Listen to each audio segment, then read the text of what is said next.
allegiance to the flag of the United States of America and to the republic for which it stands, one nation, under God, indivisible, with liberty and justice for all.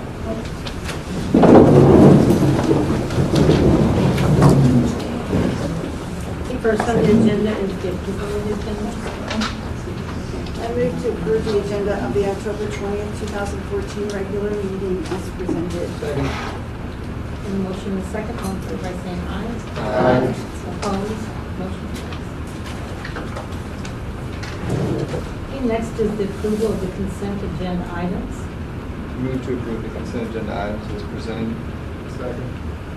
And the motion and the second, all in favor by saying aye. Aye. Opposed? Motion carries. Next is public participation. No? We'll move on to the report of the superintendent. Yes, in your package, you have some notes of appreciation.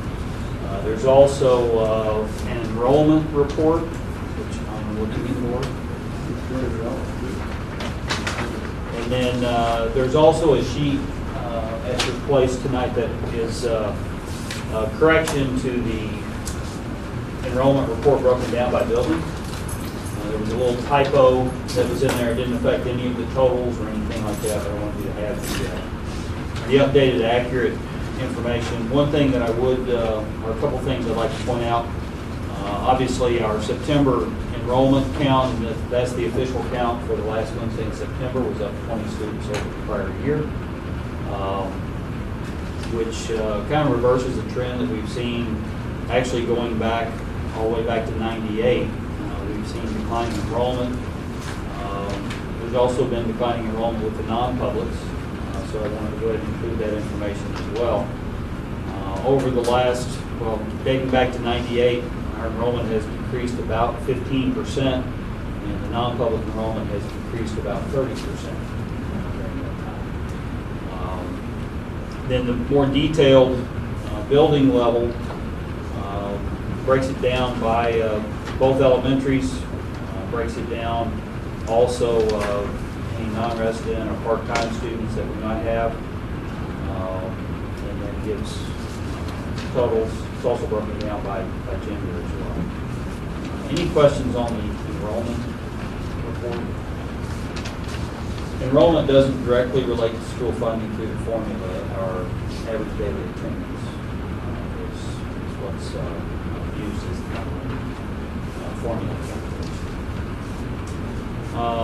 We have some principal reports. Before we get to those, you also have some safety reports from some drills that we've had over the last month, and then two or three other things that I want to add that's not on your list there.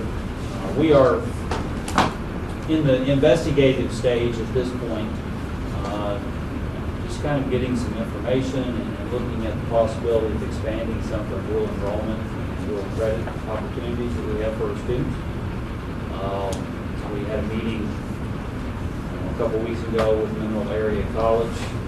We talked to them about possibly starting a center, if you want to call it that, here that would open up some evening opportunities for our students right here on our campus, and also would be available for our patrons in the community that would want to take some night classes. So it's very much in the preliminary stages, but it is something that we are interested in at least looking at the possibility and see what kind of advantage it might be for our students and for the community. So I want to let you know we're doing that. Video display boards have been delivered. We got them late last week, and we're going to focus on getting the one up in the gym to begin with, and then we want the football stadium over the winter and hopefully have it ready for track season in the spring. So those are in. It's quite an undertaking to get those things up. But for example, the one that goes in the football field, the poles that are required to set the steel in to mount the video display board to are required to be 3 feet across and 12 feet deep. So that's not something that you just grab a shovel and go out there and do. But we'll get that taken care of and get those up as soon as we can. The last thing that I had, just wanted a reminder to our parents that this Thursday is parent-teacher conferences. And so I encourage you to come and visit with the teachers, your building administrators, and see what's going on in your school. So at this point, I think we'll start with principal reports, and I don't know who wants to go first. I'll let you all fight over it. I'm wrestling, I'll go first. Good evening. Just some things that are happening every month when I sit down and I look at this again, I'm like, wow. So get ready. I'll talk fast. The students of the month for the month of September, it was around cooperation. So we had that celebration and had a lunch with them. We celebrated Grandparents Week, the 3rd grade did, where the grandparents came in and had lunch with them. It's a big deal. The first PTA meeting was held and reorganized. They had new officers elected. Jessica, our counselor, started a new student breakfast. So kids that are new to the district come together and we have donuts and they introduce and talk and kind of get to know everybody. The kindergarten teachers tried to get her to take all the kindergarten because they were also new to the district, but she didn't fall for that one. The Cub Scouts came in and visited our classrooms. Our first backpacks for the backpack program went home and went off successfully. Kindergarten's already taken a field trip to Eckert's Orchard. The new librarian has sponsored a book fair, so we had a great week with that. We have implemented a literacy team, and the purpose of this team, it's kind of like it's a representative from each grade level, and then representatives from the reading teachers, and it's going to try to build up our literacy room, and that's kind of our room where we go to with all our books and get things all set up and kind of help guide our MRI training. So we're happy to have that back. I think you had a literacy team here in the past, but we've brought that back. We've had kindergarten family fun night. We collected items for the food drive, and I don't have a number other than it was just a whole lot. And we haven't gotten ours dispersed yet, so I'll let you know on that one. Our teachers are going through Missouri Reading Initiative training. We had 6 trainings. So we've got all grade levels are going through this training, which our literacy team is going to help support. So that's been a great thing. And we spent 2 days in RTI meetings, which is response to intervention. And it's K1, 2, and 3. And we come together and we look at our kids, we assess them, and then we put them in groups and work on specific areas. So that was a great meeting too. We also had our care teams meet for 4th and 5th. K1, 2, and 3 care teams meet during RTI time. So we use that care team information to help place those students. But 4th and 5th grade care team met also, and that's where we sit down and take a look at kids that are struggling, put our heads together and try to figure out what to do from there. So, busy month so far. Thank you. Thank you.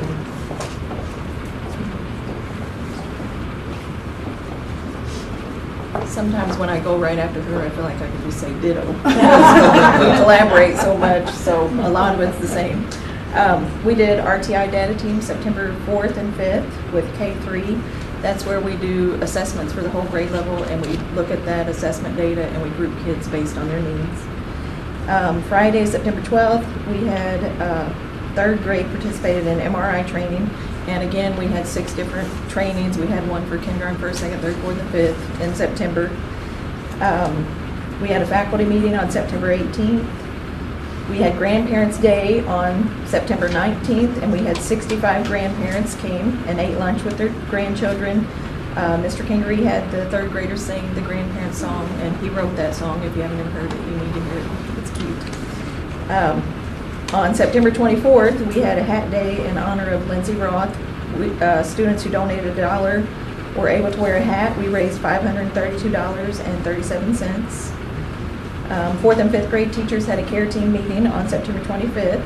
We had picture day on September 26th. We had PTO fundraiser started on September 26th. We had our canned food drive, and I think we collected like 1,555 cans, something like that. It was right around 1,500, and we distributed that to 3 churches up in Bloomsdale area. Every Friday of the month, or every other Friday of the month, we do Hall of Fame papers where the teachers pick their best paper for those couple weeks, and we display them in the hallway.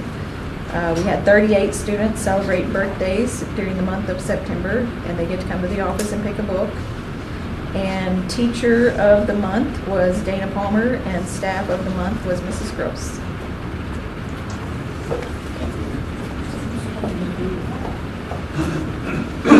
Good evening. At the middle school, I just wanted to remind everyone that we're doing a couple things. We're doing an advisory refocus this year, where our advisory teachers really try to make strong relationships with their kids in advisory class. So that schedule is Monday and Tuesday we have a grade check reading day scheduled, so that the students actually go in and check their grades, and they either fill out a half sheet of paper putting their grades on it and signing their name. Some teachers are doing a Google form and having them fill out the form, just so the students can take some ownership in checking their grades and staying up to date with what they need to do.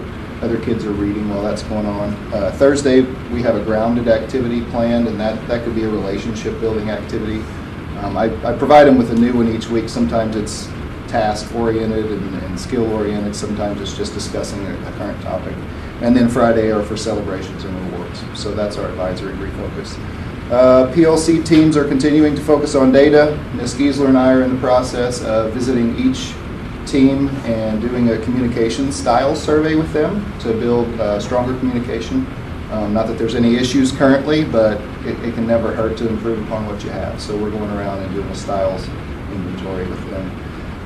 They reviewed their first quarter benchmarks and analyzed their questions for depth of knowledge, and did an item analysis with their benchmarks to determine how many questions are on there about a specific topic, and if it lines up with their essential outcomes, and if it lines up with Missouri Learning Standards. We had a middle school fundraiser, which was cookie dough. It will be delivered next Wednesday. If you want to come by and watch some fun, you can come by after school. We raised about $7,000 for the Student Activity Fund. We had a successful dental clinic on September 26th. On September 28th, we had a National Junior Honor Society induction, which I got to be a part of for the first time, and it was really fantastic. I had a good time. Mrs. LaRue picked up a Teacher of Honor award during that. NJHS Star of the Month for September was Gabe Greminger. This is his second year in NJHS. He was a movie night chairperson, co-starred in a couple videos, and does a lot of good work for the National Junior Honor Society. For the month of October, Amanda Kistler is the Star of the Month. It's her second year in NJHS. She was on the recognition committee, organizing t-shirts, and I got to work with Amanda at the middle school concession stand, and she's one of the best workers we've ever had there. And I commented to Mrs. Rowland that she, I tell other kids to do things, and they find a way to go talk to friends and stuff, and Amanda will stay around and help clean up, and she was really a good worker for us. If you haven't done so already, October video is on St. John Middle School clubs. Ms. Giesler put a video together. I just emailed Nancy earlier. I don't know if she put it up on the website or not, but we sent it out to all the teachers, and they got to view it. We had a fantastic homecoming. Ms. Darren, one of our new teachers, kind of took the lead with this and planned all the days and got the cheerleaders involved and planned a really exciting assembly at the end of the week. Homecoming week had activities planned. Mr. McDaniel and his advisory class kind of challenged Ms. Giesler and myself to an ice water bucket challenge for ALS. And since he did it, I felt like I had to. So the kids got to vote all week. If they brought in pennies or paper money, that was a vote for myself or Mrs. Giesler. And they brought in silver money, that was a vote against. So they could actually, if somebody liked me, they could put silver change in it. That would take some votes away. So after all of that, Mrs. Giesler had a whopping 3,800 votes, roughly. And unfortunately, I had 8,900 votes. So I won the right to get the ice bucket challenge. Miss Giesler, in true St. Genevieve team fashion, said, I'm not going to let him do it without me. So she got in with me. I do have pictures here, and there's one girl up on a chair pouring water on us that's having entirely too much fun. I think her name is Alexis Bova. And Mr. McDaniel's having entirely too much fun as well. So, oh, sorry. After a while, I'll pass this around and let you guys see it. He raised. I have a video if you really. He raised about $270 for ALS when he did that. So that was a great advisory project. St. Genevieve Middle School featured staff teacher for September was Amy Rowland. And I have the teachers vote on this, and Ms. Giesler sends out a form to them to vote on the staff member. Ms. Meyer was out at the beginning of the year on maternity leave, so Amy had to pick up quite a bit of slack.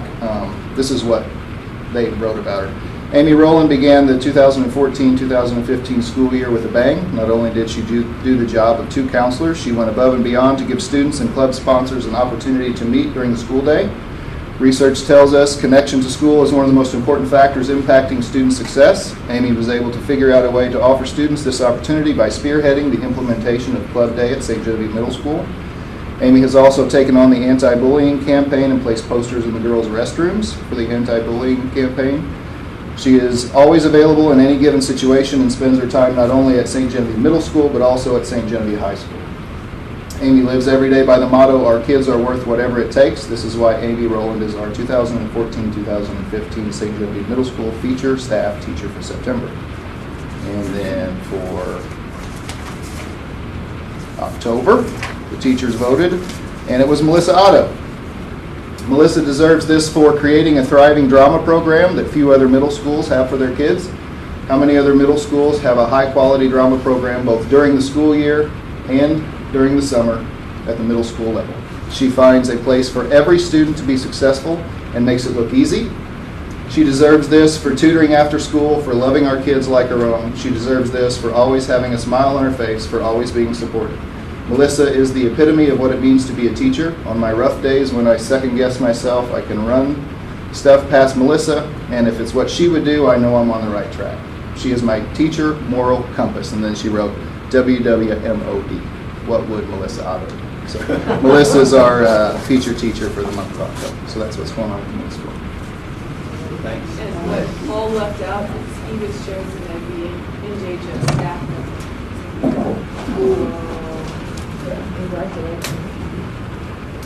All right, at the high school, I believe Dr. Fleet may have covered this last time, but I want to start with congratulations to Tracy Etherton for her successful defense of her dissertation. It's been really big for us. Most of my stuff this time around is going to be involving a little activity that we hosted about a week or so ago called Homecoming. The freshman attendant for that was Madeline Helms. The sophomore attendant for that was Jessica Fleet. The junior attendant was Hannah Giesler. The senior escorts were Joe Allen, Andrew Drews, Lou Gettinger, David Ringwald, Kate Meyer, and Drew Smelsley. The queen candidates were Lacey Berger, Amanda Kastner, Megan Klein, Caitlin Palmer, Katie Palmer, and Reagan Zerwig.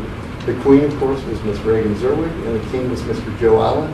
And I'd like to take this opportunity to give a tremendous thank you to Mrs. Reed, Mr. Keeker, and all the amazing Stuco kids for the work they put into that event. It's insane.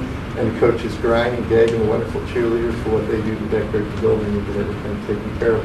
And I also want to say that for the first time this year, I was actually able, since the participation was a little low due to the rain, to ride and actually see the parade. I've been here 8 years and I've never actually gotten to see the course. And despite the thoughts of some people, I did actually ride in the police car voluntarily this time. So You're in the front of the back. well, that's right. I'm driving. We're riding down the road, and I hear this. Hey, Annie, I always knew you'd end up in a police car. People, I think they cheered on that one. The float winner was the junior class, sponsored by Dr. Etherton and Mr. Rook. And the seniors won the 8th annual Powder Puff game. This marks the 5th win overall for the seniors with 1 tie.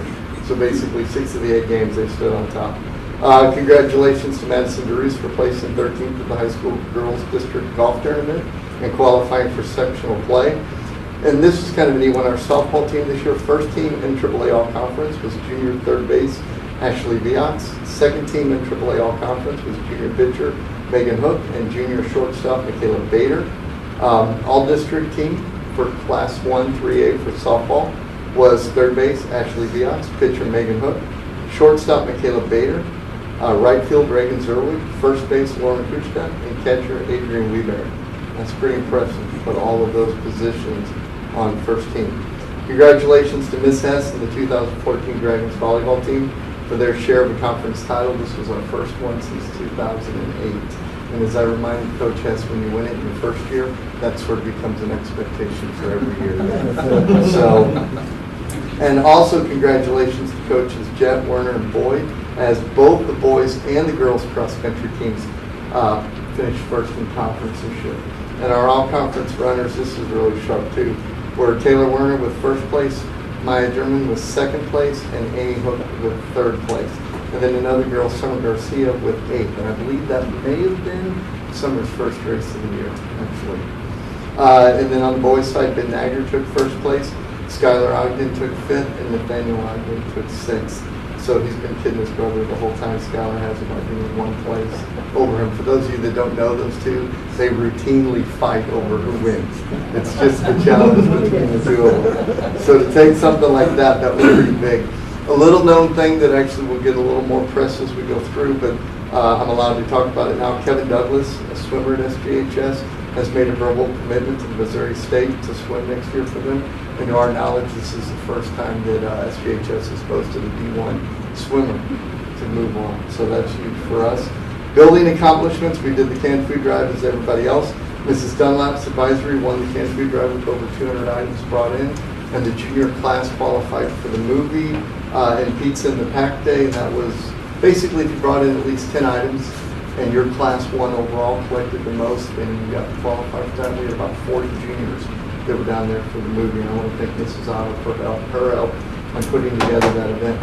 And the last thing I want to talk about, we've kind of begun this thing in our faculty meetings where we start the meeting, I ask the staff to write a positive note to a student. Because I figure there's a lot of students that do really good work, sometimes just for money, and sometimes just need motivation. It's not always our top kids, but it's the kids that could use something.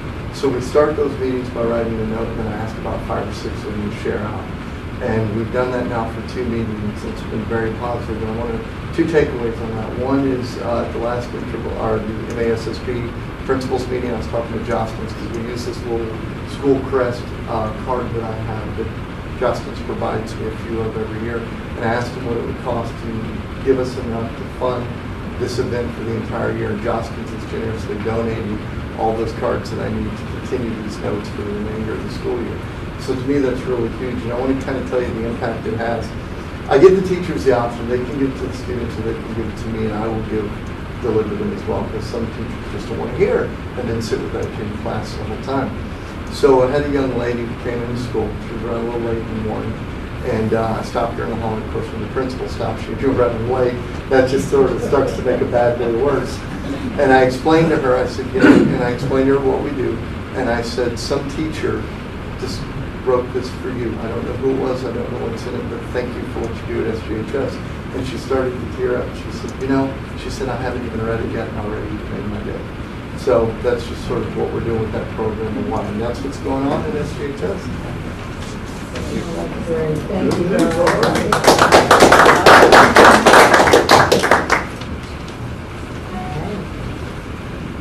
We can move on now to unfinished business, which is the instructional programming presentation for the 8th grade. All right, good evening. I'd like to start by introducing our 4th grade team. My name is Stacy Bell. I teach at Bloomsdale Elementary along with Debbie Baker and Sandy Nagger, Teresa Rust, Nikki Jenkins, and Clayton Gegg teach at St. Genevieve Elementary. The 4th grade teachers have all been trained in EMITS, and we are going through MRI training. All 4th grade classrooms are equipped with computers for every child. During the 4th grade year, students participate in InView and MAP standardized testing. And tonight we're going to tell you about our English, language arts, and math curriculums. And I think we're going to start with English. Thank you. Okay, before we even begin, I want to thank the board. We all want to thank the board for all the things you do that we never hear about. To keep this district going the way it does, it has to be coming from you, not only the teachers and the administrators. So we want to start by saying that. Okay, as you know, the district is making a switch from the GLEAS to the Common Core. And with that being said, 4th grade ELA ELA, we cover fiction, nonfiction, and the foundational skills like decoding skills and spelling. MRI, the Missouri Reading Initiative, has become the foundation. That's our core of teaching now. It has replaced the basal in our building. The Missouri Reading Initiative, for those of you that don't know, is a comprehensive approach to professional development in all aspects of literacy. We train throughout the year, learning new strategies and skills that we can take back to our classroom and immediately implement. It's a 3-year program. In the first year, they focus just on reading, the second year on writing, and we're in the 3rd year now where they mesh the two together. So that's where we are. We're in our final aspect of MRI until they bring it around in a few more years, but I won't be here. We usually spend about 2 weeks on a given skill, like such a summarizing theme, and most of our focus is on the nonfiction material, such as Weekly Reader, because this way the kids are getting the nonfiction they need, and they're also getting current events. The kids actually love Weekly Readers. They bring stories back to class. Ms. Nagger, I heard this on the news, I saw this. So there is a connection going on constantly between the students at school and at home and around the world. Our fiction is handled through read-alouds and with the whole group approach. We also focus on literacy circle groups and small group instruction. These are all proponents of MRI. While we work on reading throughout the year, reading responses, which is another MRI proponent, our major focuses are narrative, which we all should be finishing now, and we have an informative and opinion coming up. So those are the 3 we work on all year besides our little rides we do daily. We also are working to prepare our students to be tech ready at the end of the year. And as Stacy said, we are one-on-one now, which has been tremendous. And all of us allow time in our lesson plans to give the kids just computer skills because that's what they're going to need. And they're not only going to need the knowledge, we don't want them stressing over the computer. What do I do? Where do I go? So we're working on that now. And finally, at 4th grade at St. Jen, we just implemented this last week. It's RTI Math. And for 30 minutes every morning, we switch classes according to we took a pretest in math, and the scores were like this, and we thought, we can't do this. So 30 minutes, we switch between the 5 teachers, and we still have math in our class. This is addition to. And at the end of the chapter, we will come together, give a post-test, then we'll give a pre-test, and we'll look at all the data and, switch up the groups again. So we're hoping this works for us because we realize we're doing so much with RTI and data processing, but we weren't really doing it with math. So we're going to keep our fingers crossed on that one. Thank you.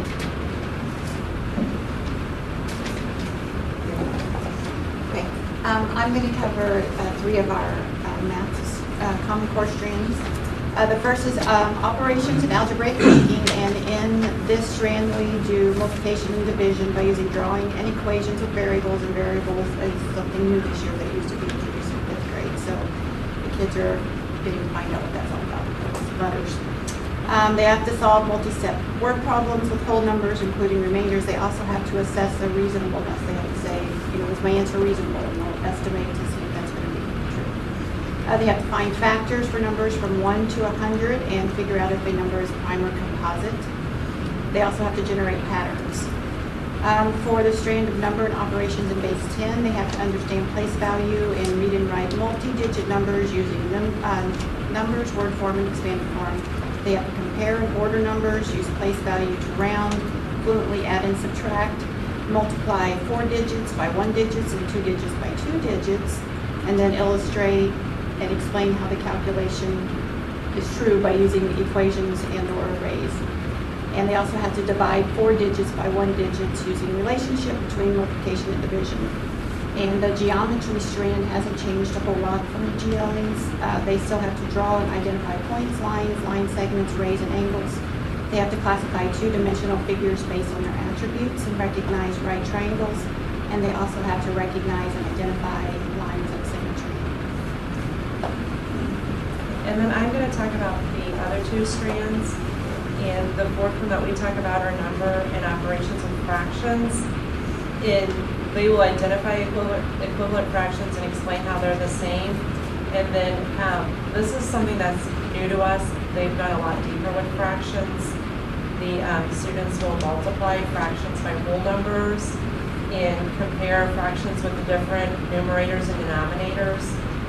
And we will do a lot with comparing 2 decimals to the 100th by reasoning their size, and then justify the results by using a visual model. And then we will also use measurement and data And we do relative sizes like meters, kilometers, centimeters, grams, hours, minutes, and seconds. We use the 4 operations to solve measurement word problems and understanding concepts of angle measurement using protractors to measure. And then we also will decompose angles and solve addition and subtraction problems to find unknown angles. And a lot of the measurement and data we cover in math, but we also tie that into our science curriculum. So they kind of get a double dose of that, especially after the first of the year. That's pretty much our experience for it.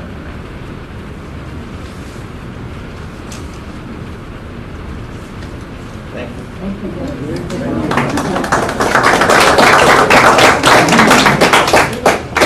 Sounds like you just like work together.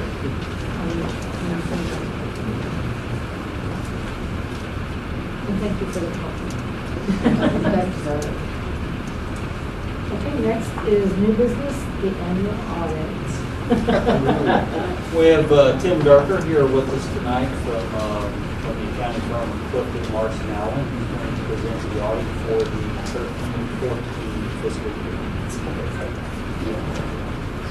Dr. Rachel said, my name is Tim Darker and I work with Clifton Larson Allen. I've worked on the district for 4 years now. This is my second time presenting to the board. So I have the privilege of explaining the 50 pages that you have in front of you there. So if there's anyone that didn't bring their book with them, I have extra comments.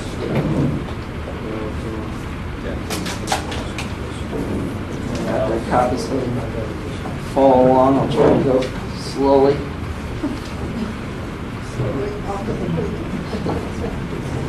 So the report's broken into 5 individual reports. The first report you'll see is on page 1, the independent auditor's report. It's the report over the actual financial statements, so the dollars and cents. It outlines our responsibilities as auditors, and it also tells our opinion over the financial statements. It was an unmodified opinion, which is the best opinion you can get. That's all you can ask for. So that's good news. The next thing I'll bring your attention to is on page 4 is the MD&A. This is the management discussion and analysis. This gives the district an opportunity to explain their own words the overall financial aspects of the district, and it's helpful. It puts it more in layman's terms so people can read it a lot better and understand what's going on in the district from a financial perspective. So I encourage you to read through that. There's a lot of good information within that. On page 12 is when the actual financial statement reports begin. There were no adjustments made to the numbers based on the audit. So that tells you that the numbers you're getting throughout the year are fairly well accurate, and you can trust those numbers, and that should be a good feeling from a board perspective. On page 20 begins the notes to the financial statements. These are required disclosures based on our standards that we're required to put in the financial statements. There were no changes to any financial statement standards during the year that affected the district. So these notes will read like any other year. The one you normally look at the most, the debt footnote, there were no refundings or issuances during the year, so the only changes in debt you'll see is the normal debt service that you would pay during the year. The next report is the report on internal control on page 38. For this report, we sample a selection of cash disbursements, a sample of payroll to ensure that the district's following their standard procedures on controls. There were no findings related to that, so you can be comfortable that the district's following their proper protocols when they're looking at those transactions. The next report on page 40 is the report on federal compliance. In supplement to that, on page 32 is the CFA, which is the Schedule of Federal Awards. So those are all federal expenditures during the year. So as part of federal compliance, we're required to do a single audit where we go in and audit a certain percentage of federal costs. This year we audited school lunch, and we audited special education. There was one minor finding on federal compliance.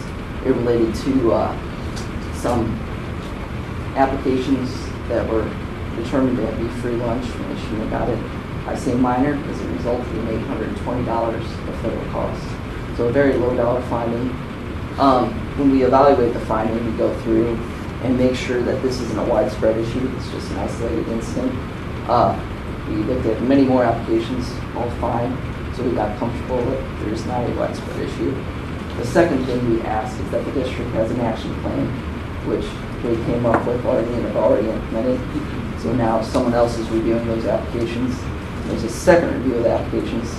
So from an auditor perspective, we're comfortable that the district's taking everything that they needed to do, and there has not been any modification of any opinion. And the only ramification would be that we audit that program again next year to make sure that the action plan was in place. And the next two reports are required by the state. We cover transportation costs, and they cover the schedule of statistics, which we're required to compile from the state. There's transportation information, attendance, and budget information. We're required to do certain procedures to make sure that the district's reporting those numbers properly, and there were no findings in those two reports. So that's the quick and dirty of what you have in front of you. I also always like to say that the audit's always a big process. There's a lot of people involved, and Chris and her staff are always very responsive to us and always give us everything we need. They do a really good job. So that's all I got from you. If you have any questions, feel free. Yep. On page, let me just be confused. On page 28, under the long-term liabilities section, under the leasehold revenue bonds, there's an amount under amounts due within 1 year. Is that amounts due within 2014-15? Because there's no ending balance in that column.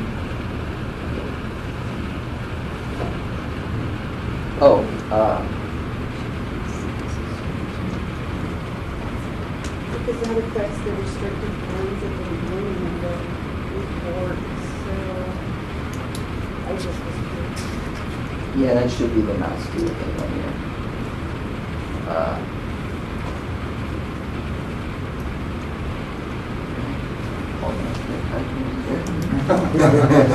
So that amount should be zero, yes.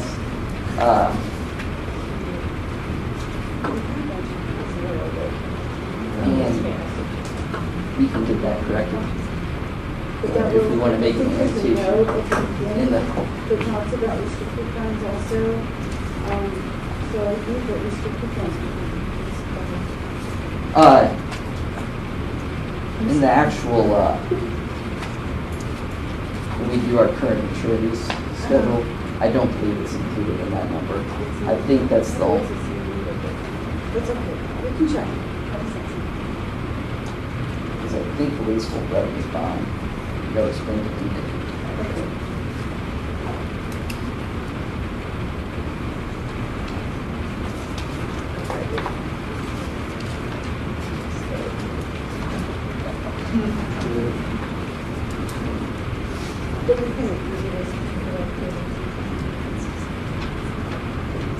yeah, because it doesn't show up in that DNA. You have a 2-9, it should be a quality review person. You have no idea how many eyes look at these statements before they grab the floor. I believe it's happening to me, so it's what I do.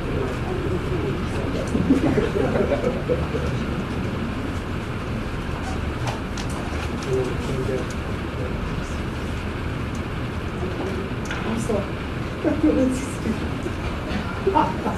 One thing I wanted to add, I'd like to say that we look forward to the auditors coming every year, but we really don't. But having said that, it's one of those things that is a necessary evil. And I will say that Mr. Durker and the the other folks that come with him that do the audit, that they are easy to work with, and I kind of joked with them some this year because they sit in that room and they're all so quiet. And I went in there one time and I said, "You guys ever talk to each other?" I mean, they're just, yeah, they're all in there on their computers. Just, yeah, I might want a tip or two. They are good to work with, and we appreciate the job that they do.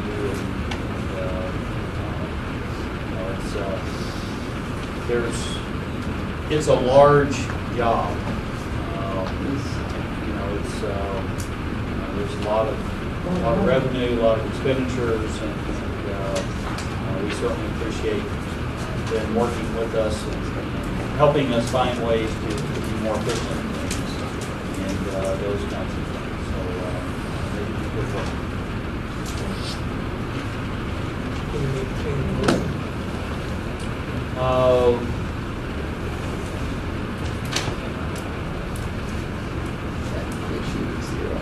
Move to approve the annual audit for the 13-14 school year as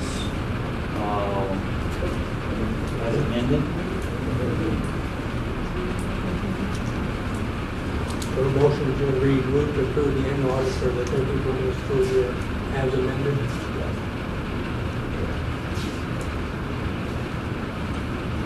I move to approve the annual audit for the 2013-14 school year as amended. The motion and a second, all in favor by saying aye. Aye. Opposed? Motion carries. Mr. McDaniel. Before Mr. McDaniel starts, one thing I would point out in the motion that he's getting ready to read, that he does so eloquently every month, is that the date for the non-emergency closed meeting for next month is November 18th, which is a Tuesday. Because starting with next month, we're going to move our regular monthly meeting to the third Tuesday of the month as opposed to the third Monday of the month. So that change has already been reflected in this motion. So please plan accordingly to update the policy that spells that out next month. I move that the Board of Education hold a closed meeting with closed record and a closed vote following a regular open meeting on November 18, 2014. We have held in the Alexander Thomas Library, 715 Washington Street, St. David, Missouri, for the purpose of discussing and voting upon the following items of business: legal action, causes of action, or litigation; lease, purchase, or sale of real estate; hiring, firing, disciplining, or promoting particular employees; proceedings involving the mental or physical health of an identifiable individual; scholastic probation, expulsion, or graduation of identifiable individuals; testing and examination materials; welfare cases of identifiable individuals; preparation or negotiation with employee groups; software codes for electronic data processing and documentation thereof; specification for competitive bidding until approved or published; sealed bids and related documents until the bids are open; sealed bills, proposals, and related documents until all proposals are rejected, or any documents related to a negotiated contract until a contract is executed; individually identifiable personnel records, performance ratings, or records pertaining to employees or applicants for employment; records protected from disclosure by law; scientific and technological innovation to which the owner has a proprietary interest; records related to municipal hotlines established for reporting of abuse and wrongdoing; confidential privileged communication with an auditor; operational guidelines, policies, and specific response plans for preventing or responding to a critical incident; existing or proposed security system and structural plans of district property; the portion of a record that identifies security systems or access codes; records identifying would allow unauthorized access to or unlawful disruption of the configuration of components or the operation of a computer system, computer network, or telecommunications network; credit card numbers, personal identification numbers, digital certificates, physical and virtual keys, access codes, or authorization codes are used to protect electronic transactions. I further move that notice of this meeting and the tentative agenda be posted as required by law. Motion, second, roll call. Eric Bosler? Yes. Eric Boba? Yes. Tyler Crowder? Yes. John Duffy? Yes. Aaron McDaniel, yes. Mark Russo? Yes. Rick Rudolph? Yes. Motion carried 7-0. I move to go to closed session with the closed record and the closed vote after a short break. Second. The motion and a second, all in favor by saying aye. Aye. Opposed? Motion